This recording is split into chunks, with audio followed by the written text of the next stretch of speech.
मुख्यमंत्र्यांच्या दावोस दौऱ्यावरून सध्या सत्ताधारी आणि विरोधकांमध्ये रणकंदन माजलंय। दावोसमधील गुंतवणुकीआधी गुजरातला गेलेला रोजगार परत आणा असा टोला संजय राऊतांनी लगावलाय।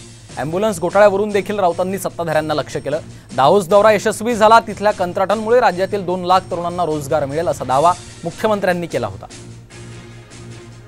मोठ्या प्रमाणावर आज 3,53,000 कोटी पेक्षा जास्तीचे एमओयू झाले। आजही काही एमओयू झाले, त्यामुळे यावेळचा दावोस दौरा अतिशय यशस्वी झालेला आहे। गेल्या वर्षी 1,37,000 एमओयू झाले होते, त्यापैकी 75 ते 80% एमओयू कन्व्हर्जन झाले, एक्झिक्युशन झालं त्याचं। आजच्या एमओयूमुळे 2 लाखापेक्षा जास्तीचे लोकांना नोकऱ्या मिळतील। आधी जो रोजगार गुजरातला गेलाय तो घेऊन या।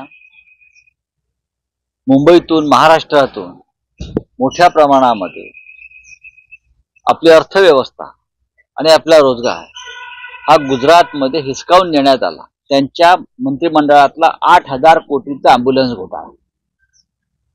या 8,000 कोटीच्या ॲम्ब्युलन्स घोटाळ्याने जर मुख्यमंत्र्यांचे डोळे पांढरे होणार नसतील बरं का, तरी महाराष्ट्राचं दुर्दैव आहे।